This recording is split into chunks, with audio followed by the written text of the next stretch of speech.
No banco dos réus, suspeito de assassinar a ex-companheira na presença dos filhos é julgado em Poços de Caldas. Os advogados, tanto de defesa quanto de acusação, dispensaram as testemunhas. Apenas a irmã da vítima e um policial civil foram ouvidos. O júri popular foi formado por 5 mulheres e 2 homens. Crise na saúde. Hospitais de Montes Claros estão superlotados e apenas casos mais graves estão sendo atendidos. Os pacientes estão sendo todos tratados, todos medicados, mas chega numa situação que fica muito de difícil acesso e põe em risco a segurança e a qualidade do atendimento. Com as contas em dia, pesquisa do Serviço de Proteção ao Crédito aponta queda na inadimplência dos brasileiros. A tendência é que esse movimento de queda da inadimplência perdure ao longo de 2018. É uma tendência natural de uma economia que está em fase de recuperação, né? Isso é a diminuição da inadimplência é mais um sinal da recuperação da economia. E no esporte, saiba quem já se classificou para as quartas de final do Campeonato Mineiro.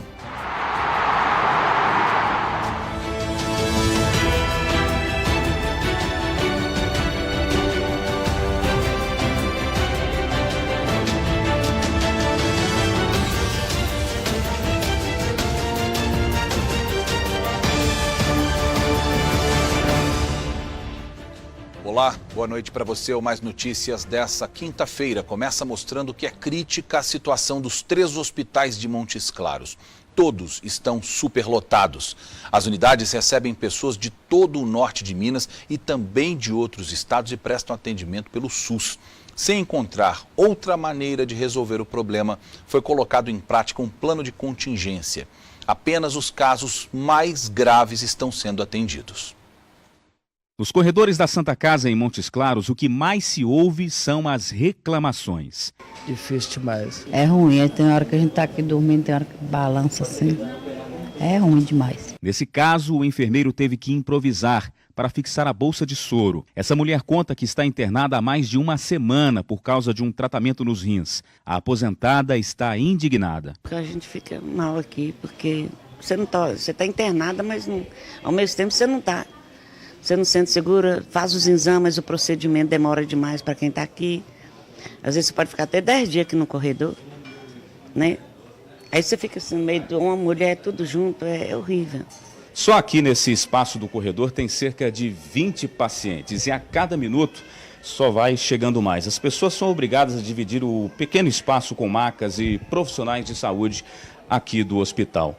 Isso porque a maioria dessas pessoas aqui já passaram por procedimento e deveriam ter sido colocadas em salas de recuperação. Nas salas de emergência não há mais espaço.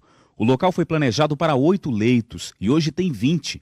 Pessoas com todo tipo de doença, em toda a unidade, cerca de 70 pacientes, estão sendo atendidos dessa forma. Os pacientes estão sendo todos tratados, todos medicados, mas chega numa situação que fica muito de difícil acesso e põe em risco a segurança e a qualidade do atendimento. Por causa da superlotação, a Santa Casa, o Hospital Universitário e o Hospital Haroldo Tourinho anunciaram um plano de contingenciamento. Esse plano de contingência ele tem todo um planejamento, ele tem todo um sistema de comunicação.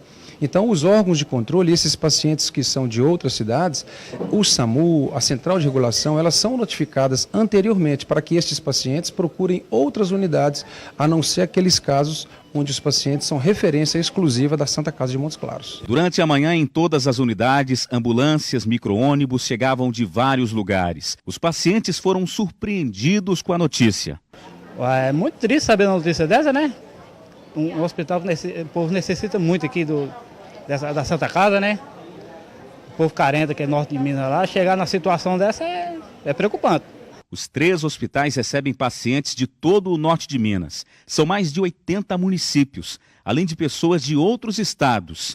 Aqui no pronto-socorro do Hospital Universitário Clemente de Faria, para atender toda a região, são disponibilizados somente 20 leitos. Segundo a unidade, hoje já passam de 40 pacientes internados, mais que o dobro de sua capacidade de atendimento. A maioria dessas pessoas é daqui de Montes Claros e o alerta por aqui também é grave. Todos os pacientes estão em situação de risco, espalhados pela unidade. O paciente, quando ele dá entrada no pronto-socorro e fica no corredor esperando uma vaga para internação, é um ambiente mais vulnerável. O paciente fica exposto a determinados intempéries, né, como risco de infecção.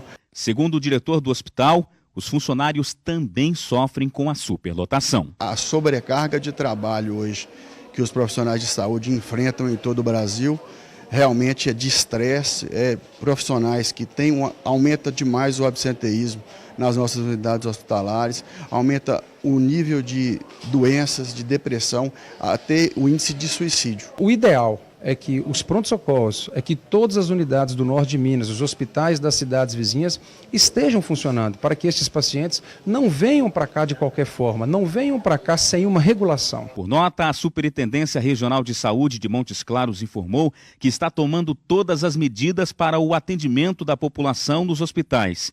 Enquanto isso, a população espera por uma solução. Puta covardia. Parece que existe um sufocamento da estrutura dos outros hospitais que vão empurrando tudo para a Santa Casa. Para a gente que trabalhou, que contribuiu, que pagou imposto, que paga ainda, né, ver uma situação dessa e ver político gastando milhões, isso é muito triste para mim. Agora atenção a essa notícia urgente que nos chegou agora há pouco. Vários integrantes da Frente Nacional de Luta, a FNL, que estavam acampados na Fazenda Norte América, em Capitão Enéas, no norte de Minas, foram baleados no fim da tarde de hoje. De acordo com testemunhas, homens em um caminhão-baú passaram atirando. As primeiras informações são de que pelo menos 20 pessoas ficaram feridas. Ainda não se sabe se há mortos entre as vítimas. Militares do Batalhão de Choque de Montes Claros e o helicóptero Pegasus da Polícia Militar estão no local. Socorristas do SAMU também estão na propriedade.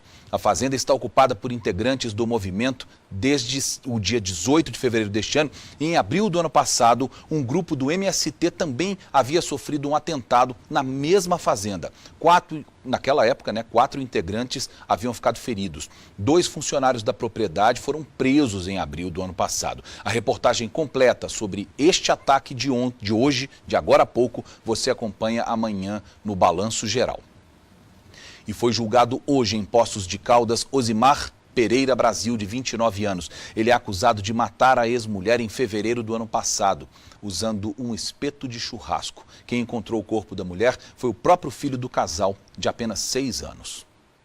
Assim que chegou no fórum, no carro do sistema prisional, Osmair Pereira Brasil, de 29 anos, foi levado direto para o tribunal do júri. A defensoria proibiu a entrada da imprensa no tribunal. Osmair é suspeito de assassinar a ex-companheira Tuane Pereira Castilho, de 26 anos. Os familiares da vítima chegaram cedo no fórum. Emocionados, eles não quiseram gravar entrevista. Os advogados, tanto de defesa quanto de acusação, dispensaram as testemunhas. Apenas a irmã da vítima e um policial civil foram ouvidos. O júri popular foi formado por 5 mulheres e 2 homens. Osmair aguardava o julgamento no presídio de Poços de Caldas. Ele estava preso desde o dia do crime. O réu é acusado de feminicídio. A pena para esse tipo de crime é de 12 a 30 anos de prisão. Ele assumiu o crime para os policiais no dia da prisão, mas afirmou que não teve a intenção de matar a ex-companheira. O crime aconteceu em fevereiro do ano passado, aqui nesta casa, onde Tuane e Osmair viveram por alguns anos. O casal já estava separado. Osmair, inclusive, já havia deixado a casa e voltado a morar com a mãe. Mas, de acordo com os familiares de Tuane, ele não aceitava o fim do relacionamento. A união entre os dois teve fim justamente por conta das constantes brigas. Na noite do crime, ninguém sabe ao certo o que aconteceu dentro do quarto. Quem encontrou o corpo de Tuane foi o filho dela, que na época tinha apenas 6 anos de idade. Desesperado, o menino pediu ajuda para os vizinhos, mas a mãe já estava morta. Tuane tinha vários ferimentos pelo corpo, provocados por um espeto de churrasco. O julgamento terminou agora há pouco. Osimar Pereira Brasil foi condenado a 17 anos e 6 meses de prisão em regime fechado pelo crime de feminicídio. Na data de hoje, que marca a luta das mulheres em todo o mundo por mais respeito, por mais segurança e por mais igualdade, uma condenação desse tipo ela é emblemática e é simbólica também. apesar de 17 anos parecer apenas simbólico, e é mesmo, né? Ele vai ficar preso um sexto talvez da pena, se não tiver antecedentes criminais, e daqui a poucos anos ele está fora da cadeia, pronto para voltar a cometer esse crime contra uma pobre coitada de uma outra desavisada, já que a Lei Maria da Penha, infelizmente, no nosso Brasil, apesar de extremamente necessária, apesar de extremamente desejada, ainda não é cumprida na sua totalidade por falta de mecanismos legais e públicos oficiais que façam que essa lei seja cumprida. Com certeza vale a condenação, pelo menos para alertar a outras mulheres que, se estão sendo vítimas de qualquer tipo de agressão, denunciem e não fiquem esperando o pior acontecer. 6 homens armados explodiram uma agência bancária em Monte Verde, distrito de Camanducaia, no sul de Minas. O crime aconteceu hoje de madrugada e deixou o local completamente destruído. De acordo com a Polícia Militar, o grupo chegou à agência do Bradesco por volta das 3 horas da manhã e colocou explosivos nos caixas eletrônicos. O valor roubado não foi divulgado pelo banco. A polícia acredita que os homens tenham fugido por uma estrada de terra que liga o distrito à cidade de Joanópolis, no interior de São Paulo. Até o momento, ninguém foi preso. E você vai ver agora o raio-x desse tipo de crime que nós acabamos de mostrar. Explosão de caixas eletrônicos por quadrilhas especializadas. São imagens exclusivas que mostram como esses grupos agem e como a polícia combate os criminosos. O medo já é tão grande que muitos comerciantes decidiram tirar os caixas eletrônicos dos seus estabelecimentos.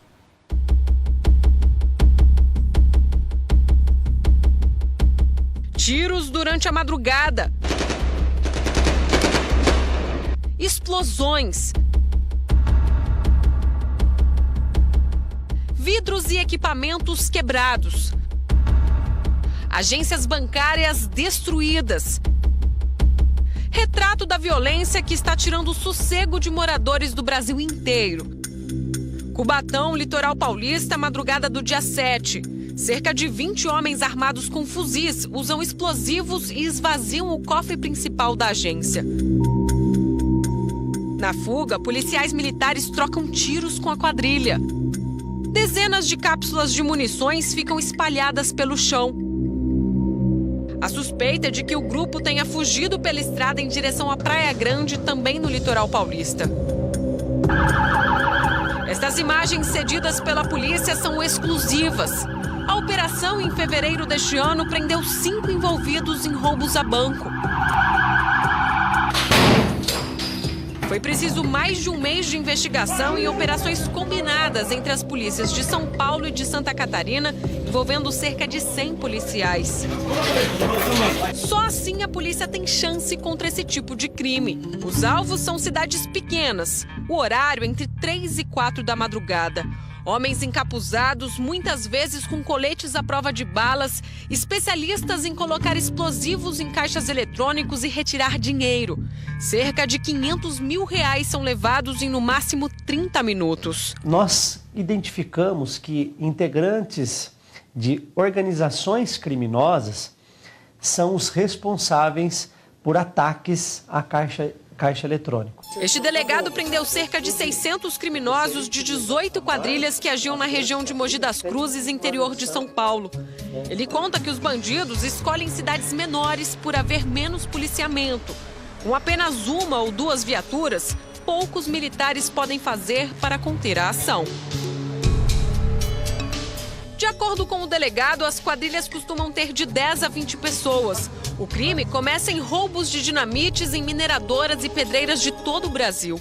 O armamento pesado fica com os que fazem a segurança dos comparsas e só os treinados entram na agência. Veja que aqui eles parecem agir de forma simultânea, sabem exatamente onde quebrar e a quantidade certa de explosivos que devem colocar. Dependendo da forma como é inserida e a quantidade que é colocada, não explode tão somente o caixa eletrônico, mas o prédio inteiro. Este fuzil foi apreendido na casa de um dos criminosos mais perigosos de Mogi das Cruzes. Lloyd Clemente dos Santos explodia caixas eletrônicos em pelo menos 3 cidades do interior de São Paulo: Várzea Paulista, Cajamar e Valinhos. Para se ter uma ideia, a arma que estava guardada no guarda-roupa deles é capaz de derrubar até uma aeronave. Dispara 30 vezes por segundo.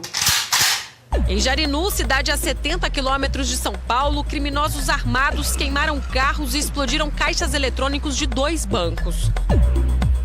Um guarda civil municipal que estava de plantão percebeu uma movimentação na rua e abriu a janela. Os bandidos viram e atiraram. Foram pelo menos 8 tiros, até de fuzil. Um outro ataque desse tipo aconteceu em Vila Velha, no Espírito Santo. Homens mascarados renderam clientes e funcionários de um bar que fica a poucos metros de uma agência bancária. Eles ordenaram que todos se deitassem na calçada. Em seguida, foram ouvidas 2 explosões. A ação durou menos de 5 minutos. Os criminosos deixaram a agência levando 3 caixas e fugiram num carro que aguardava na esquina. A ousadia dos criminosos vai além das agências bancárias. Em Eunápolis, no extremo sul da Bahia, 40 homens explodiram uma empresa de transporte de valores e ainda deixaram mais de 30 quilos de dinamites e granadas sem detonar. Foram aproximadamente 40 minutos de terror. O segurança da empresa morreu e outros 5 funcionários ficaram feridos. Apesar dos estragos, o grupo não conseguiu alcançar o cofre. A indicação de quem enfrenta esse tipo de criminoso é uma só: jamais reagir. Vítimas, moradores não reagem de forma alguma porque eles não estão para brincar, não são bandidos iniciantes, etc. São pessoas extremamente perigosas. As investigações costumam ser longas. É depois de juntar informações de testemunhas, imagens de segurança das cidades e interceptações telefônicas que a polícia consegue chegar à quadrilha. É difícil de acreditar, mas o motorista deste ônibus, Alex Damasceno, foi preso apontado por envolvimento em roubos a banco. Este outro foi acusado de ceder informações para a quadrilha planejar ações de explosão. O senhor está preso, amigão. Sabe por quê, né? Hoje, a pena para esse tipo de crime, o furto qualificado, vai de 2 a 8 anos de prisão. Há um projeto a ser aprovado no Senado para as penas passarem a ser maiores, de 4 a 10 anos.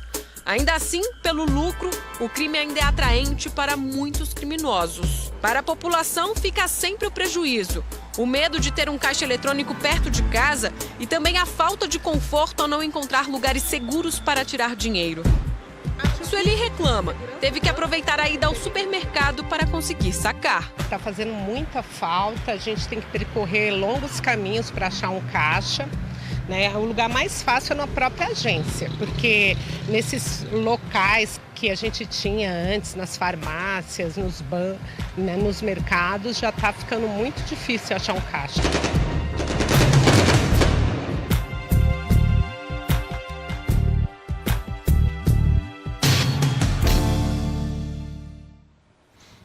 Como ao contrário do que dizem nas propagandas bem feitas e bem montadas que a gente vê por aí, os bancos estão pouco ligando para a comodidade dos clientes. Daqui a pouco, nem mesmo nas agências, a gente vai conseguir encontrar caixa eletrônico disponível para sacar dinheiro. Vai ser só na boca do caixa mesmo. A seguir, você acompanha comigo um resumo com informações de outras regiões do estado nessa quinta-feira. Em Aimorés, no leste de Minas, 4 homens foram presos suspeitos de envolvimento em uma quadrilha de roubo de carga. O grupo é do Espírito Santo e tinha acabado de chegar na cidade. Eles chamaram a atenção da polícia porque estavam em um carro em alta velocidade. Durante conversas com os militares, eles entraram em contradições. No hotel que eles estavam hospedados, a polícia encontrou a chave de uma carreta e notas fiscais de uma carga avaliada em R$800 mil, que foi roubada em Mimoso do Sul, no Espírito Santo. Os criminosos foram levados para a delegacia e as investigações continuam para saber se mais pessoas participavam do esquema. De Governador Valadares, Camila Dourado. Em Pará de Minas, um homem de 48 anos foi assassinado dentro de casa. Miguel Aparecido Duarte foi chamado no portão e recebido a tiros. Foram pelo menos 6 disparos. Ele chegou a ser levado para a UPA da cidade, mas não resistiu aos ferimentos. Ninguém foi preso. Segundo a família da vítima, o autor dos disparos seria um adolescente que decidiu se vingar porque não teve autorização para namorar a filha de Miguel. De Belo Horizonte, Akemi Duarte. Bandidos explodem parte de uma agência bancária em Uberlândia. foi por volta das 4 horas da manhã de hoje. A agência fica num dos campi da Universidade Federal. Segundo testemunhas, 5 pessoas foram vistas no entorno da agência quando foi ouvida a explosão. Parte da estrutura ficou danificada, vidros espalhados por toda parte. De acordo com a polícia, os criminosos não conseguiram levar valores. Um dispositivo conhecido como cortina de fumaça teria dificultado a ação dos bandidos. A Polícia Federal fez um rastreamento e está em busca dos autores. De Uberlândia, Tânia Costa.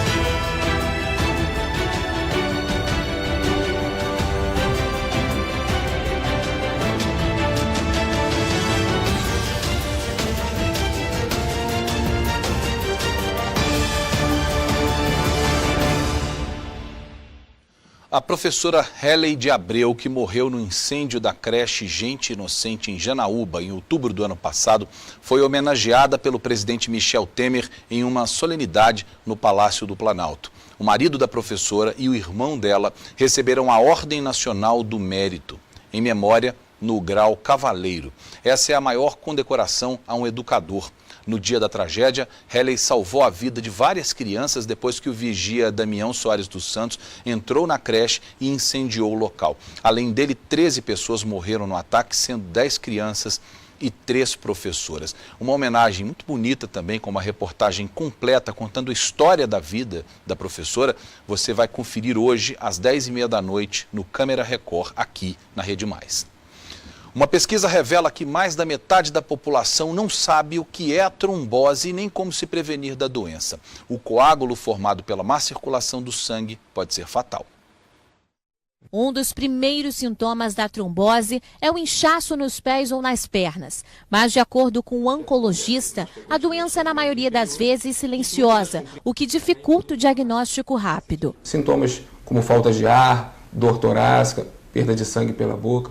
Então, esse conjunto de patologias, a trombose venosa e a embolia pulmonar, costuma se chamar de tromboembolismo venoso, que é uma doença que causa um número de mortes acima do que a maioria das pessoas imagina. Um estudo da Sociedade Brasileira de Angiologia e Cirurgia Vascular do Rio de Janeiro mostrou que mulheres a partir dos 48 anos têm maior predisposição a desenvolver a trombose. O principal motivo? O uso do anticoncepcional. Ainda segundo a pesquisa, os brasileiros não têm informações suficientes sobre a trombose. 57% da população não conhecem os sintomas e as consequências da doença. 64% não sabem dizer se correm riscos de desenvolver.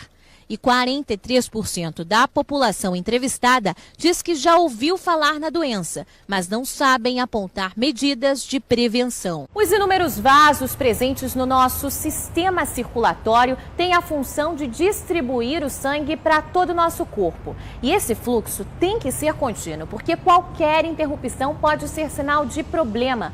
Quando esse bloqueio acontece, um coágulo de sangue se forma, o que pode ajudar a desenvolver a trombose. E esse coágulo formado pela má circulação do sangue pode ainda se desprender das veias, caminhar pela corrente sanguínea e chegar, por exemplo, aos pulmões, fechando as artérias e provocando uma embolia pulmonar, que pode até ser fatal.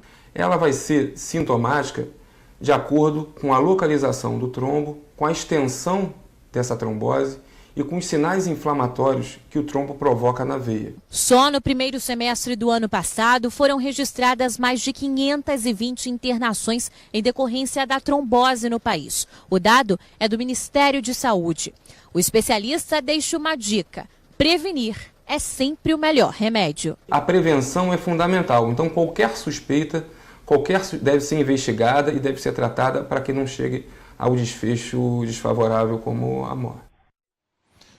A inadimplência começou a cair no Brasil, pelo menos é o que aponta pesquisa feita por uma empresa de serviço de proteção ao crédito. De acordo com os dados, nos últimos 12 meses, pouco mais de 3% dos brasileiros conseguiram limpar o nome. Sandra Regina sempre comprou a prazo. Só nesta loja de calçados, a diarista tem crediário aberto há 10 anos. É muito bom, né? Você chegar numa loja e poder ter o crédito, né? Chegar e poder levar sem perguntar se seu nome está no SBC, né? Segundo ela, manter o nome limpo é fundamental. Você pode deitar, né, com o travesseirinho, sossegado, você tem conta para vencer, não tem ninguém batendo na sua porta para cobrar. Né? Além do pagamento à vista ou no cartão, a loja também trabalha com um sistema de crediário, que são os bons e velhos carnês. Para isso, o cliente passa por uma análise de crédito, CPF, RG, comprovante de renda e referências de outras lojas são avaliados. Os clientes eles gostam da ideia de comprar no crediário e pelo controle que a gente faz, com toda a análise de crédito proporcionada ali diretamente no caixa, a gente consegue segurar a inadimplência, manter um nível legal que a loja consegue se satisfazer e dar continuidade ao trabalho no crediário, né? O gerente conta ainda que o cartão de crédito facilita a vida de quem compra e de quem vende, mas o crediário é sempre bem-vindo. Qualquer pessoa pode vir e fazer o seu cadastro, a gente procura o máximo ajudar o cliente que quer comprar com a gente, né? A movimentação no comércio demonstra que o cenário econômico vem melhorando. O reflexo disso apareceu em uma pesquisa feita por uma empresa de proteção ao crédito. O levantamento apontou que nos últimos 12 meses houve queda no número de inadimplentes. 3,3% dos brasileiros conseguiram limpar o nome na praça. Já em Varginha, esse índice é ainda mais animador. Segundo a Associação Comercial, a queda foi de 11,61%.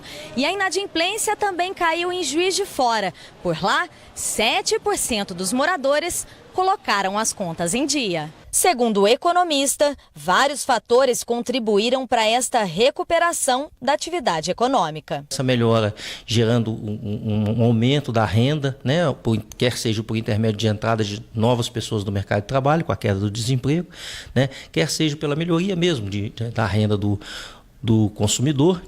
E outro fator interessante também seria a queda da taxa de juros. A queda da taxa de juros promove uma possibilidade de uma melhor negociação da dívida e aí esse processo de negociação gera a queda de inadimplência. Outro motivo é o comportamento mais conservador do consumidor e também o maior rigor das empresas na aprovação de crédito. Passamos por um período de recessão muito grande, uma redução da disponibilidade de recursos para empréstimos e aí, consequentemente, as empresas, os bancos, né, as operadoras de crédito passam a ficar mais sensíveis, né, à análise do risco das pessoas de ficarem inadimplentes. E a notícia continua favorável ao mercado, já que a perspectiva é de crescimento da economia e de renda. A tendência é que esse movimento de queda da inadimplência perdure ao longo de 2018. É uma tendência natural de uma economia que está em fase de recuperação, né? Isso a diminuição da inadimplência é mais um sinal da recuperação da economia. Nós falamos dos números de Brasil, de sul de Minas, falamos de Poços de Caldas, Juiz de Fora, mas não conseguimos os números em Montes Claros. A Câmara de Dirigentes Lojistas de lá não tem esses dados levantados para o norte de Minas. Você acompanha agora a previsão do tempo, um breve intervalo e voltamos já já.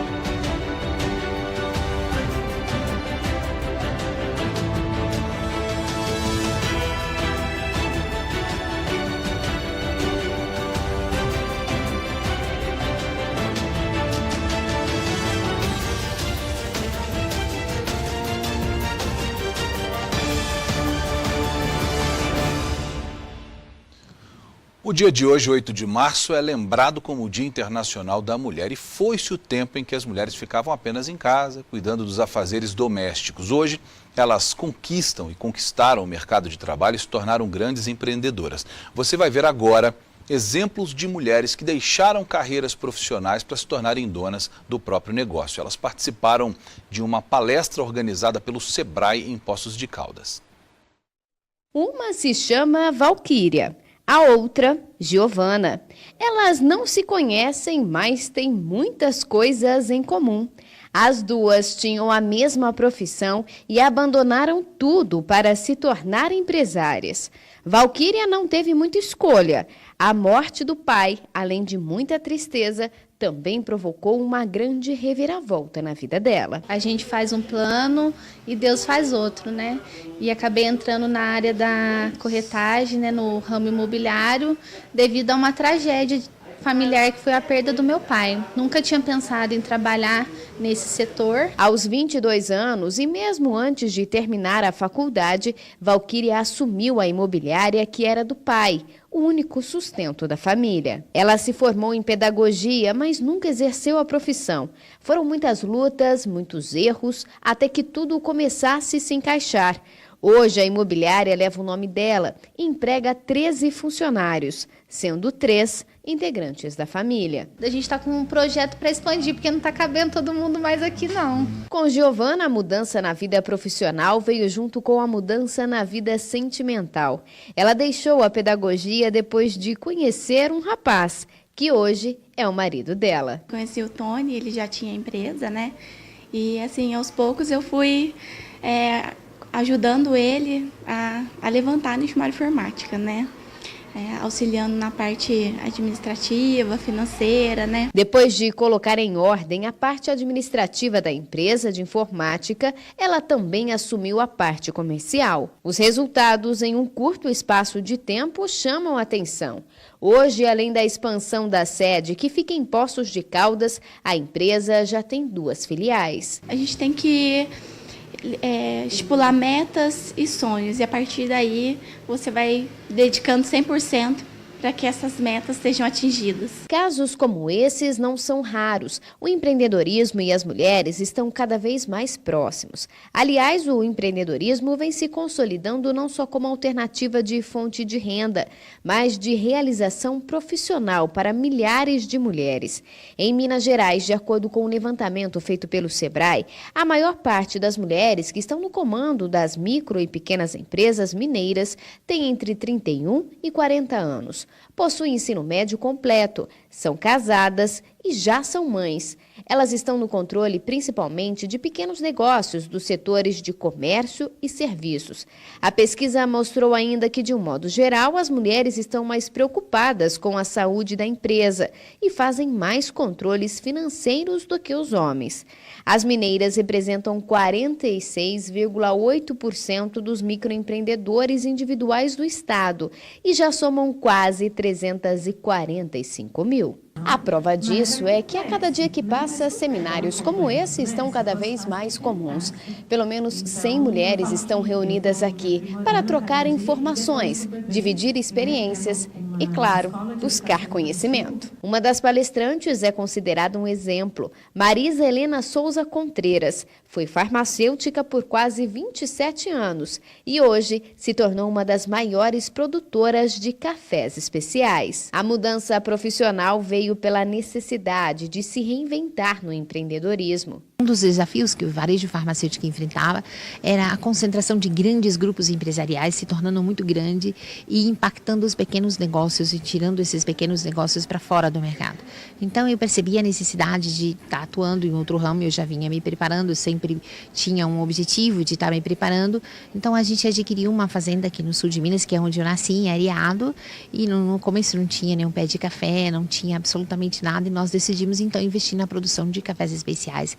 E hoje somos produtores de cafés especiais. Para o analista técnico do Sebrae, entidade organizadora do seminário, o principal motivo do sucesso da mulher empreendedora é a habilidade de desenvolver várias funções ao mesmo tempo. A mulher, assim, acho que por natureza ela já é multifuncional, ela desempenha diversos papéis na sua vida, né? Mãe, esposa, mulher, e com isso também dentro da empresa ela consegue talvez até desempenhar essas funções de uma forma mais produtiva. Por falar em Sebrae, a instituição divulgou um levantamento mostrando que nos últimos 5 anos o número de empreendedoras deu um salto de 1.300.000 em 2013 para 3 milhões agora, que é um aumento de 124%. Elas já são, como nós vimos na reportagem, quase metade dos microempreendedores individuais no estado. Só que, por outro lado, elas ainda saem em desvantagem na questão salarial quando estão empregadas, como a reportagem que nós vamos ver agora. Uma pesquisa do IBGE mostrou que aqui em Minas o salário dos homens é 26% maior que o salário das mulheres. Dá mais de R$500 de diferença. E para piorar, essa desigualdade começa ainda na entrevista de candidatas. Se tem alguém que conhece bem o mercado de trabalho machista, é a Mel. Foram 15 anos no comando da área de recursos humanos em várias empresas. A discriminação das mulheres começa bem antes da contratação. Quando a entrevistada era uma mulher, independente do cargo, havia uma preocupação de se ela era casada, se ela tinha filhos, se ela tinha interesse de ter mais filhos, né? Se ela pretendia ter mais filhos, principalmente se ela estava naquele período de idade reprodutiva. E também, quando ela tinha filhos, uma pergunta que às vezes parece ingênua, parece inocente, mas ela carrega um machismo muito forte, né? Quando a gente perguntava para as pessoas assim, olha, você tem com quem deixar seus filhos se eles estiverem doentes? Quem que vai buscar na escola? Quem que vai levar para a escola? Uma preocupação que com um homem a gente não pergunta, nunca perguntou. Esse mesmo mercado foi cruel com ela. Ao voltar da licença maternidade, ela acabou demitida. E eu fiquei muito assustada, né? Eu tive febre nesse dia, eu não sabia exatamente o que eu ia fazer depois. E ali eu tive que decidir se eu ia retomar minha carreira do ponto que estava, numa outra empresa, continuando como gerente de RH, ou se eu ia tentar uma coisa diferente, para não ter que passar por essa situação de novo. Sem desanimar, ela resolveu dar a volta por cima. Hoje, ajuda mulheres que já passaram pela mesma situação e querem ter uma vida diferente. A sociedade tem sim uma crueldade com relação à mulher.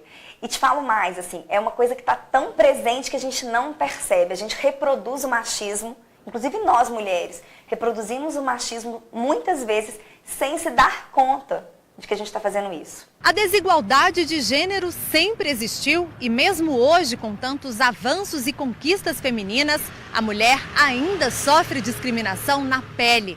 A principal barreira é o salário.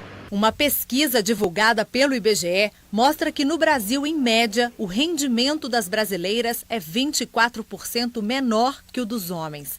Aqui em Minas, o percentual é ainda maior, 26%. O salário das mineiras é bem menor que o dos mineiros, R$ 1.491 contra R$ 2.044, ou seja, R$ 553 a menos. O mesmo estudo mostra que mais da metade dos desempregados são do sexo feminino. No Brasil, a escolaridade é um fator que explica, né, o rendimento. Né? Existe um retorno para a escolaridade. Mas, apesar das mulheres terem um nível de escolaridade médio superior ao dos homens, o salário médio das mulheres é inferior. Então, assim, a escolaridade ela não justificaria essa diferença de salário entre homens e mulheres. Quem é mulher sabe que o caminho da igualdade ainda é longo. É preciso coragem e atitude para enfrentar o mercado de trabalho. Manter a carreira, ser mãe, ter qualidade de vida e um bom rendimento ainda é para poucas. Isso é algo que eu acredito que tem progredido, né, assim, ao longo do tempo, mas ainda é muito espaço para crescer. É uma mudança talvez cultural também nas empresas. Nos últimos 3 anos, houve um aumento no número de mulheres que comandam aviões e helicópteros no Brasil. É o que aponta o levantamento feito pela Agência Nacional de Aviação Civil. O número de mulheres com licença para pilotar helicópteros aumentou aproximadamente 45%.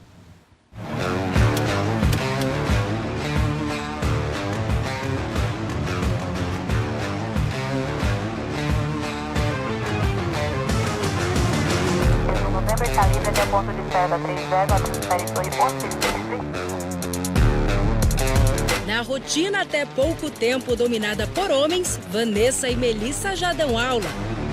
Elas são pilotos, trabalham juntas e todos os dias sobrevoam São Paulo atrás de cargas roubadas. Eu era instrutora de autoescola antigamente. Logo que eu me formei, eu já comecei a dar aula. Eu mudei, eu fui ser instrutora de voo. Então, a maioria das pessoas no início eram homens, né? Então eu fui dar aula para homens. Sou farmacêutica de formação, mas eu me apaixonei pelo voo. Fui convidada por um amigo muito querido a fazer um voo de helicóptero e eu me apaixonei pelo voo e decidi começar a estudar. Antes da decolagem, tudo precisa ser checado. É o que se chama de pré-voo. Iniciando, né? Master Strobel, navegação, ajuste de altímetro, mistura toda rica. Tudo pronto para decolar. O helicóptero ele tem 3 comandos principais. Os 3 comandos funcionam comitantemente. Eu tenho que acertar a minha altura, a minha direção e a proa do helicóptero. Agora está tudo pronto. Agora é só colocar a máquina lá no pátio e acionarmos para voo. Agora é partir para o primeiro voo do dia. Num mercado historicamente dominado pelos homens, o cenário da aviação aos poucos se transforma a favor das mulheres.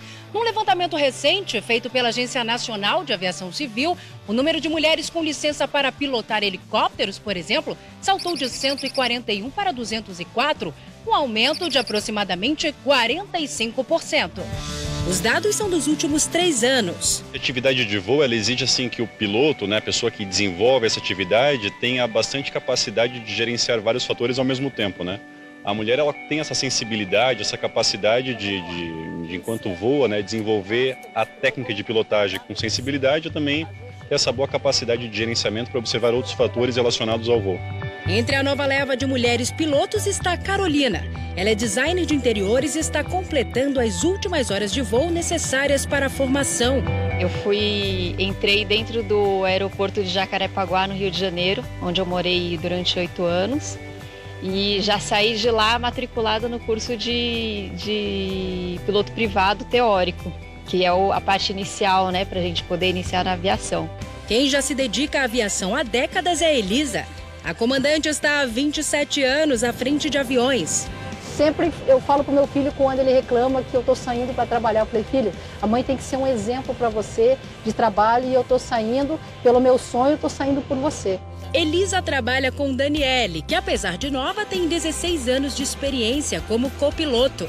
Ninguém fala assim, eu quero ser copiloto. Todo mundo quer ser comandante. Só que você vai sendo copiloto, vai adquirindo experiências e para virar um dia comandante.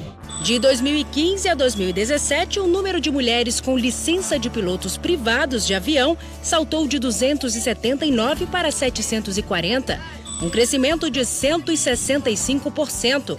Se depender do entusiasmo e do empenho delas, esse mercado deve decolar cada vez mais. Muitas mulheres nos procuram para vir conversar sobre a profissão, para ver sobre a possibilidade de ser piloto, e o interesse é grande de outras mulheres. Voar helicóptero e avião também é uma atividade que requer muito foco, muita atenção, e a mulher consegue fazer isso muito bem, e aos pouquinhos a gente vai conquistando o nosso espaço com muito profissionalismo.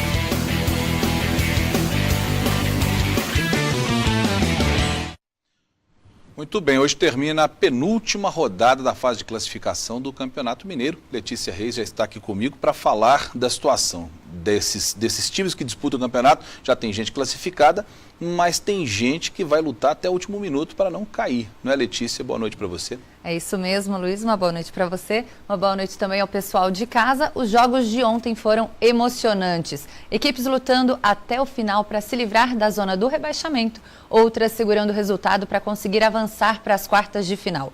No Independência, a Caldense perdeu para o América e se complicou. O Coelho marcou os 2 gols no primeiro tempo.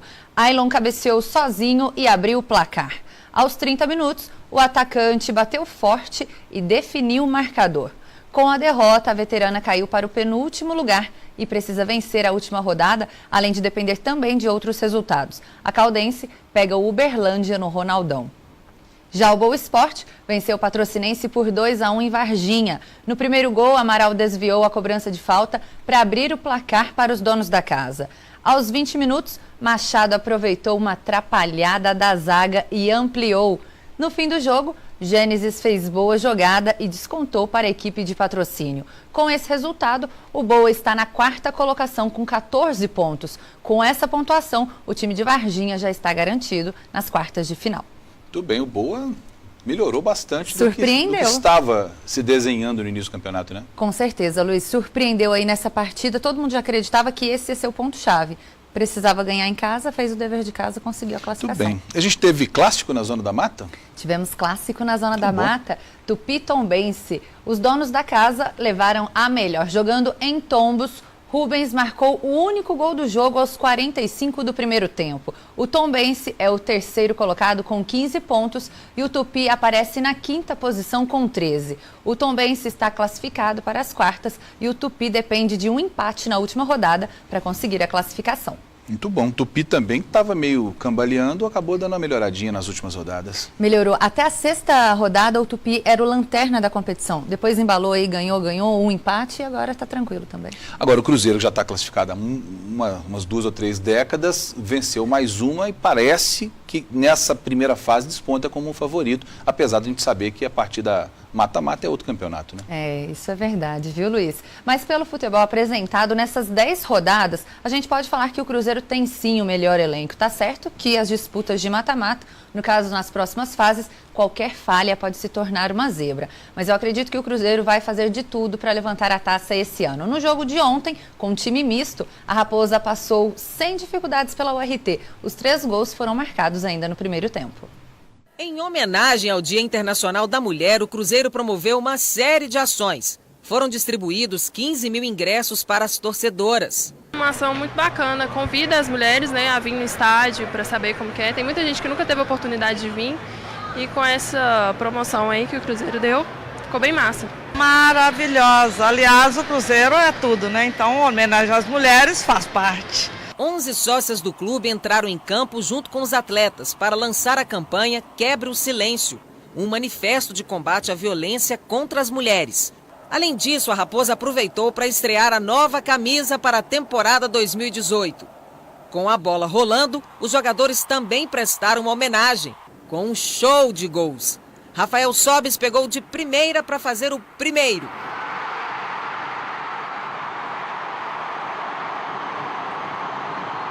Cinco minutos depois, ele rolou para Arrascaeta ampliar. O Cruzeiro chegava de pé em pé e a URT se defendia como podia. Sobis, em noite inspirada, deu mais uma assistência. Achou o Thiago Neves livre para marcar o terceiro. Tudo isso ainda no primeiro tempo. Na segunda etapa, com o jogo já resolvido, o Cruzeiro tirou o pé, mas ainda assim teve chance para ampliar o placar. Carlão teve trabalho nessa bomba de Lucas Silva. E tirou com os olhos essa cabeçada de Dedé. Final, Cruzeiro 3, URT 0. A atuação me deixa contente e falei isso aos jogadores.